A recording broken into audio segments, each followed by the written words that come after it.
Beruntung pada kesempatan ini kami menemukan narasumber yang sangat berkompeten untuk membahas tentang buah alpukat. Nah, penasaran kan? Jadi, jangan pindah channel Anda selama 30 menit ke depan dan tetap dalam program Ruang Berkebun.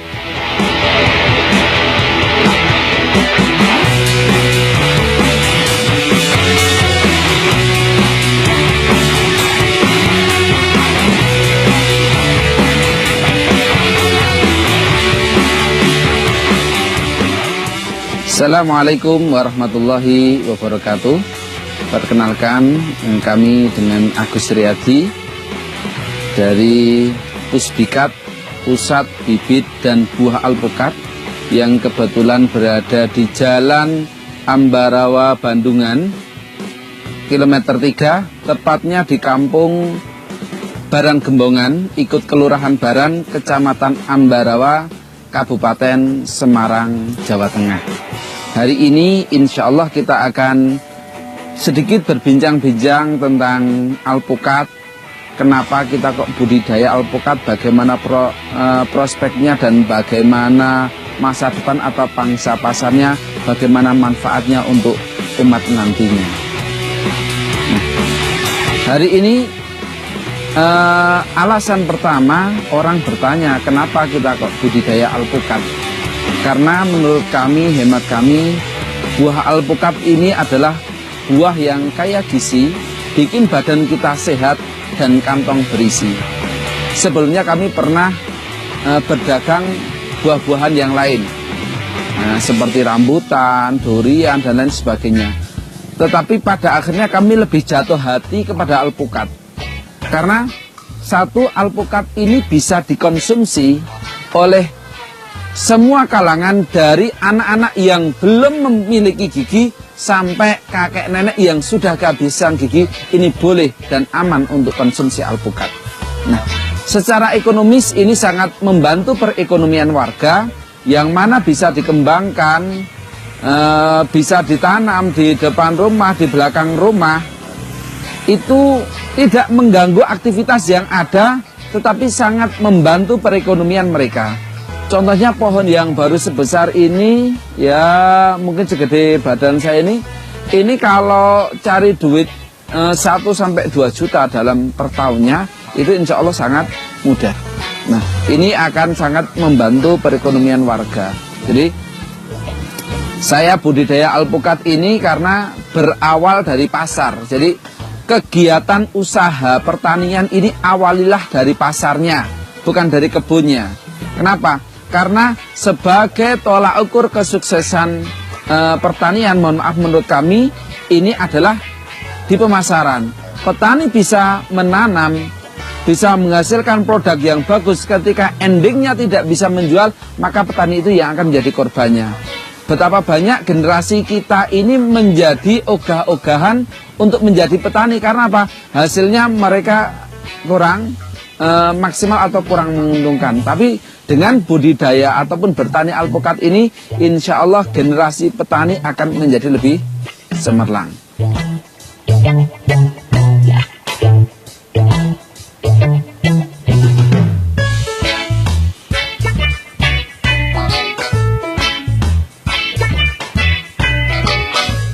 Di Indonesia, alpukat masih merupakan tanaman pekarangan.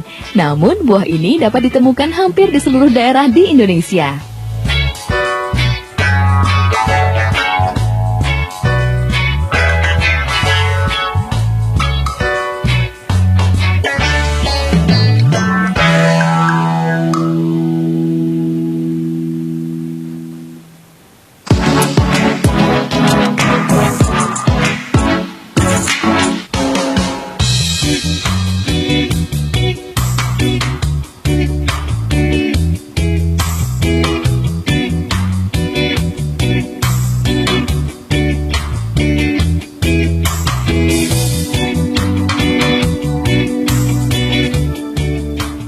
Buah yang identik dengan warna hijau ini sering dimanfaatkan untuk membuat jus, es campur, dan hidangan lainnya. Rasanya nikmat dan kaya manfaat. Alpukat bisa mencegah risiko kanker, mencegah sakit jantung, menjaga kesehatan mata, melancarkan pencernaan, mencegah depresi, sampai mencegah risiko diabetes. Jadi, alpukat akan terus memperoleh banyak pembeli dan budidayanya tetap harus dipertahankan.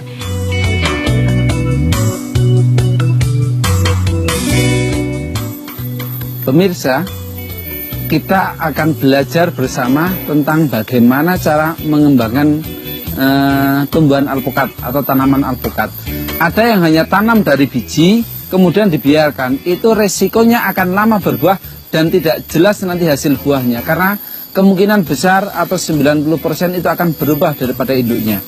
Untuk mendapatkan hasil yang baik, maka kami menggunakan metode sambung pucuk.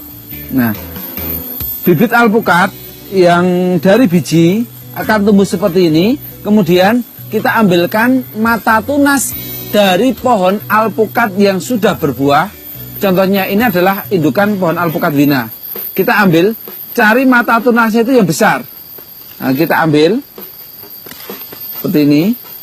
Nah, sesudah itu kita buang daunnya sepanjang mata tunas.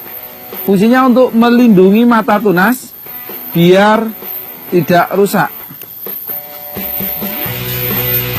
Nah, ini contoh mata tunas yang baik. Nah, ini matanya besar. Kita perhatikan di sini mata tunasnya besar. Ini kalau kita sambungkan, insya Allah akan cepat tumbuh. Kalau kita ambil yang muda, itu memang getahnya banyak, kadang mudah hidup, tetapi di satu sisi kadang juga gampang kering dan lebih licin untuk disambungnya. Kalau ini akan lebih mudah. Jadi kita cari seperti ini. Satu entres ini bisa untuk nyambung lebih daripada satu, bisa 2 atau 3 sambungan. Nah, ini bisa jadi untuk 2, ini bisa untuk 3 sambungan. Satu mata tunas ini yang sebelah kiri ini bisa untuk 2 sambungan, yang ini untuk 3 sambungan. Minimal untuk nyambung itu punya 2 mata tunas. Ini ada 2, maka di sini bisa kita potong nanti. Ini jadi 2. Yang sini kita potong di sini, dan di sini bisa jadi 3. Sehingga seperti ini saja sudah bisa untuk 5 sambungan. Sangat efisien, pengembangannya sangat cepat. Setelah kita mendapatkan tunas yang baik, contohnya kita ingin nyambung alpukat wina, maka tunas ini bisa bertahan sampai dengan kurang lebih 3-5 hari. Nah, ini bisa kita atur pakai gedebok pisang untuk pengiriman jarak jauh. Atau ini kita celupkan sedikit di air. Jadi mungkin 1 cm kita celupkan di air seperti bunga potong itu, dia akan kuat lama. Habis ini kita akan belajar praktek nyambung di kebun di sana. Mari pemirsa.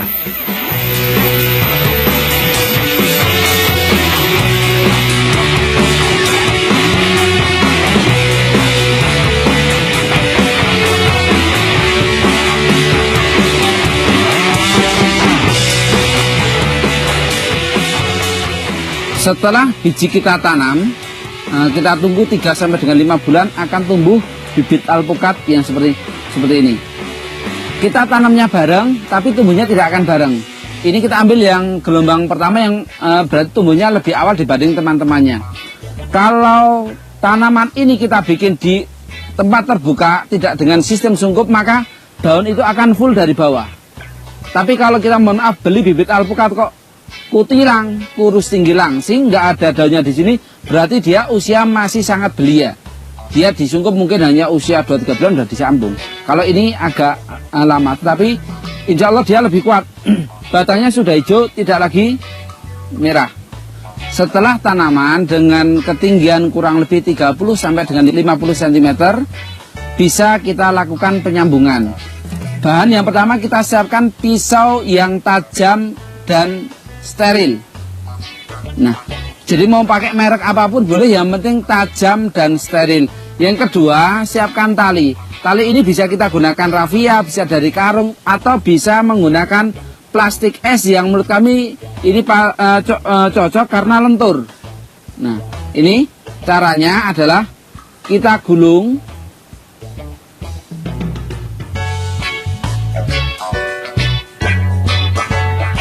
Kita bikin gulungan seperti ini, seperti rokok, tadinya panjang menjadi pendek. Ini bisa kita jadikan 2 atau 3. Lebih mudahnya kita jadikan 2. Kita taruh pakai tataan, kemudian kita potong. Nah, ambil tengahnya ya. Nah, kita potong di tengah. Maka satu plastik tadi sudah bisa menjadi 2 tali. Nah, ini kalau dasarnya tinggal kita tarik. Nah, ini sudah menjadi tali panjang dan ini lentur. Saya memilih tali ini karena lentur daripada saya menggunakan raffia atau yang lain itu kan kenceng tapi kaku. Kemudian kita ambil ini namanya seedling, karena dia tumbuh dari biji. Kita buang daun dan mata tunasnya. Di sini ada mata tunas di atas ketiak daun. Ini kita buang. Kenapa kita buang? Karena kalau mata tunas ini tidak kita buang, sambungan belum hidup, dia akan tumbuh duluan. Nah, dia akan mensabotase makanan yang seharusnya disuplai ke sambungan yang baru.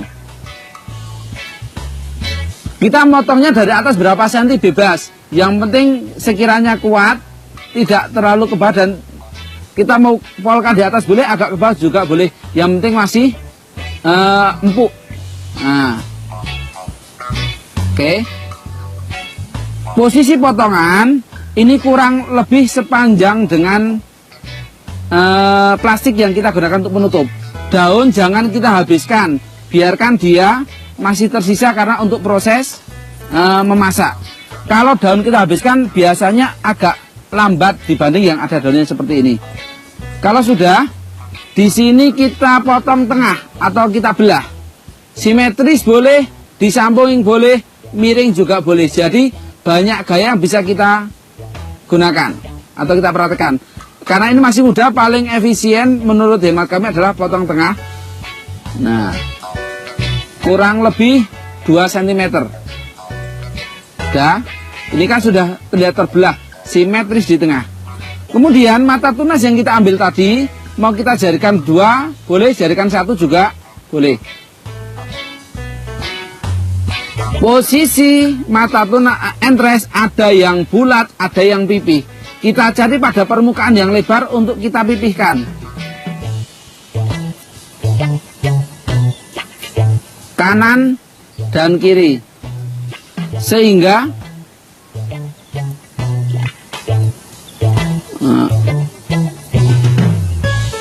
sampai bentuknya seperti ini, simetris antara kanan ataupun kiri. Nah, kalau sudah kita taruh, kalau potongan kita betul, insya Allah kita taruh seperti ini sudah tidak jatuh. Kalau kita taruh jatuh, kemungkinannya satu, getahnya banyak karena masih sangat subur. Kedua, goresan kita tidak sempurna. Kita sudah mempunyai tali. Posisi tali ini kita cepit dengan jari telunjuk. Yang kita pegang jangan di sininya, jangan di seedlingnya, tapi yang kita pegang entresnya, sehingga ini tidak akan lari.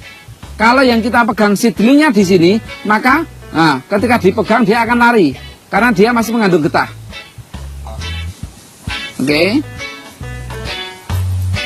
Kita tempelkan di sini. Kita ikat, dia aman karena yang kita pegang adalah entresnya, bukan seedlingnya. Kita putarkan, jangan kenceng-kenceng dulu, perlahan. Nah, oke. Kalau sudah, ikatkan pada mata tunas yang di atas. Jadi dari di atas mata tunasnya entres, sehingga dia tidak lari. Kemudian kita tarik ke bawah. Nah, oke.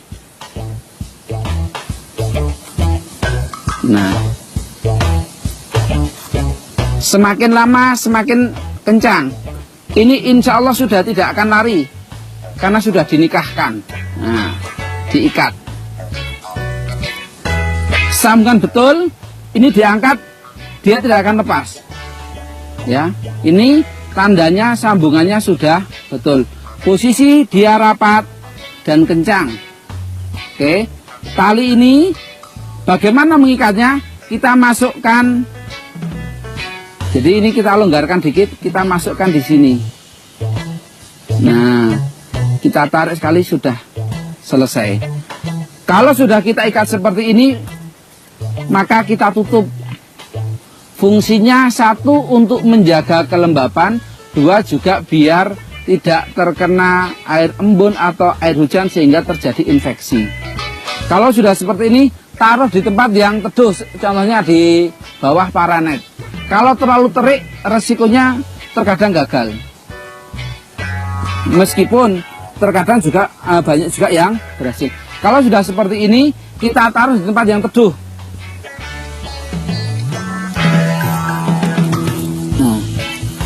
Kita tunggu kurang lebih 20 hari sampai dengan 1 bulan, maka nanti akan sudah keluar tunas atau keluar daun.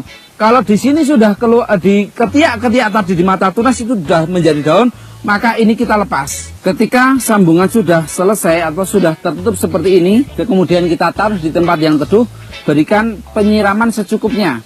Jangan sampai kekurangan air ataupun kebanyakan air. Kapan melepas tali ini? Nunggu ketika ini sudah kelihatan kencang. Jadi pembukaan plastik dengan pelepasan tali ini tidak bersamaan. Jadi ada jeda waktunya. Mungkin jeda waktu 1 minggu atau sampai dengan 10 hari atau sampai dengan setengah bulan.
Tanaman alpukat akan lebih optimal jika tumbuh di tanah yang gembur, tidak mudah tergenang air, subur, dan mengandung bahan organik. Pada umumnya, tanaman ini tumbuh subur dengan hasil memuaskan pada dataran tinggi dengan ketinggian 200-1000 mdpl. Alpukat yang banyak diburu adalah alpukat yang memiliki buah dengan daging cukup tebal dengan tekstur kenyal yang tidak berair.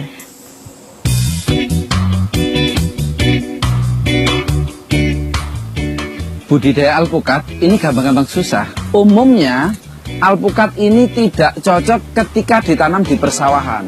Dalam artian kadar air yang terlalu tinggi atau tanah yang terlalu becek ini memudahkan alpukat untuk busuk akar sehingga mati. Sehingga kalau ditanam di daerah persawahan, dataran rendah yang gampang tergenang air atau gampang becek itu biasanya umurnya tidak lama. Dia akan tumbuh subur pada tahun-tahun pertama atau tahun kedua. Tetapi sesudah 3 tahun kebanyakan mereka gagal atau hanya kuat berbuah 1 kali. Maka ini kita sampaikan kepada pembeli yang ingin membeli bibit, mau ditanam di mana kita tanyakan. Jenis alpukat yang kita kembangkan ada lagi namanya, ini adalah alpukat pangeran. Nah, ini alpukat pangeran. Nah, alpukat ini contoh wina, ini tidak adaptif di semua tempat. Jadi untuk DPL rendah kurang recommended. Kenapa? Kalau di iklim yang tidak cocok, kadang kulitnya berubah menjadi kurang bagus. Nah, kita lebih condong sekarang di alpukat pangeran ini karena kita diuji coba pada DPL agak rendah sampai dengan DPL tinggi, ini hasilnya tetap maksimal. Nah, kenapa kita beri nama pangeran ini adalah memudahkan di dalam penyebutan. Kenapa? Kalau kita hanya mengatakan alpukat yang lonjong halus banyak, ya, tapi pangeran spesifikasinya adalah seperti ini. Alpukat wina spesifikasinya seperti ini. Ini akan lebih mudah bagi petani atau pembeli buah untuk mengidentifikasi buahnya. Kenapa kita membudidayakan alpukat pangeran ini? Secara umum masyarakat itu kan ingin menanam sesuatu yang mudah dibudidayakan, mudah dijual, dan menguntungkan bagi mereka. Alpukat pangeran rata-rata per 1 biji bisa mencapai 1 kg. Ini saya katakan rata-rata. Kenapa? Ada yang bobotnya 700 gram, 800 gram. Tetapi banyak juga yang bobotnya sampai dengan 1,3 atau 1,5 kilogram. Jadi harga alpukat itu fluktuatif, naik saat kemarau dan turun saat penghujan. Kelemahan harga alpukat ini kalau ketemu air dia akan luntur. Jadi musim penghujan harga alpukat luntur. Bahkan ada yang sampai tidak dipanen karena untuk kos panen manjat aja sudah tidak menutup. Oleh karena itu kami sangat optimis untuk membudidayakan ini. Saat ini kita bagi hasil dengan warga sudah memiliki lebih dari 7.000 pohon yang kita kerjasamakan dengan warga. Warga tidak mengeluarkan biaya walaupun Rp1. Dalam artian mereka Rp0 mengeluarkan modal dalam kegiatan bagi hasil ini. Semua pengerjaan, semua pembiayaan kita yang membiayai, hasilnya kita bagi bersama. Ya, jadi petani tinggal ikut merawat pupuk kandang, ikut merawat pengamanan, mungkin laporan kalau ada ulatnya.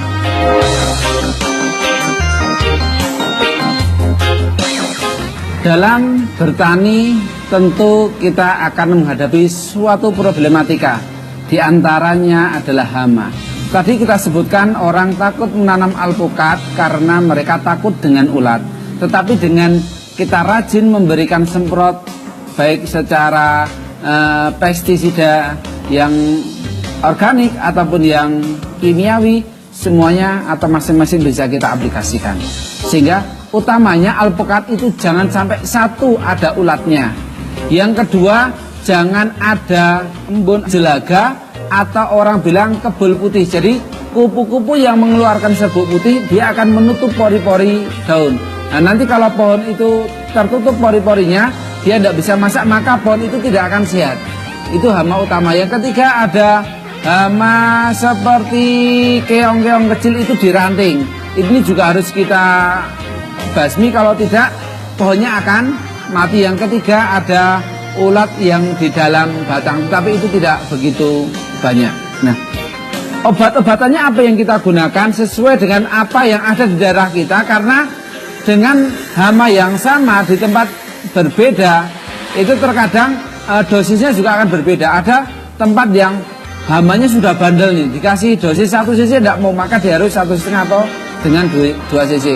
Mereknya silahkan jenengan cari, jenengan cocokkan dengan yang apa di daerah Anda.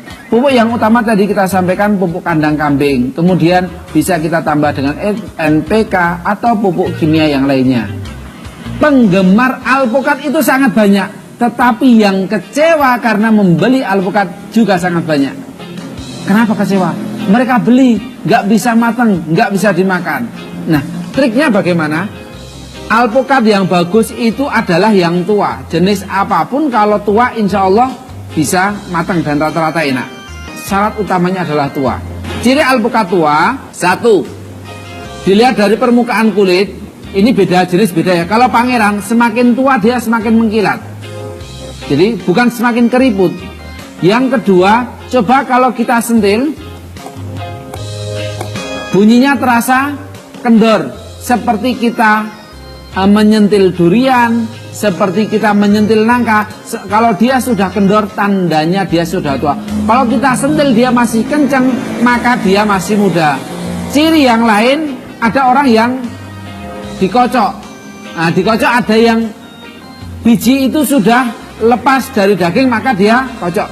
Tetapi kita mencari alpukat yang kocok semua tentulah sulit, karena alpukat ini kan sudah tua, kan tidak harus kocok. Kalau namanya kocok itu ketuaan sudah sangat tua. Usia produktif normal di usia 5 tahun. Kami memulai usaha ini tidak bermodalkan uang yang banyak. Modal, ketika kita tidak punya modal uang, kita masih punya modal tetangga. Kita berdayakan mereka.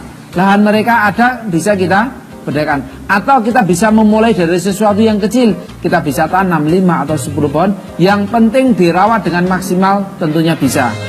Istiqomah, continue itu sebagai kunci utama. Jangan semangat sebentar kemudian kita tinggalkan tanaman, maka sesuatu yang kita kerjakan akan sia-sia. Bagi petani, bagi pemula, teruslah belajar, karena kami sendiri juga terus belajar untuk menjadi lebih baik dan menjadi lebih baik. Even the best can be improved. Kemudian dalam melakukan segala sesuatu itu tentunya kita dasari segala sesuatu itu ikhlas karena yang di atas. Ketika kita menanam kemudian kita kok gagal dalam panen, minimal pertama kita ada sedekah oksigen untuk alam ini. Sedekah ketika ada hewan yang hinggap pada pohon tersebut, maka tidak ada segala sesuatu yang sia-sia saat kita lakukan dengan ikhlas.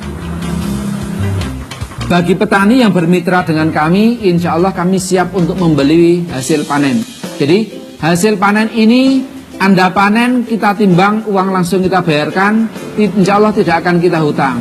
Maka mohon maaf ketika ada sebuah pedagang atau perusahaan meminta barang kepada kami kemudian menyampaikan nanti pembayarannya 3 bulan, maka kami menjawab mohon maaf kami belum bisa melayani, silahkan mencari petani yang lain. Kenapa? Petani sudah sangat lama menunggu di kebun, bertahun-tahun mereka memeras keringat. Kenapa saat panen mereka masih harus kita dolimi?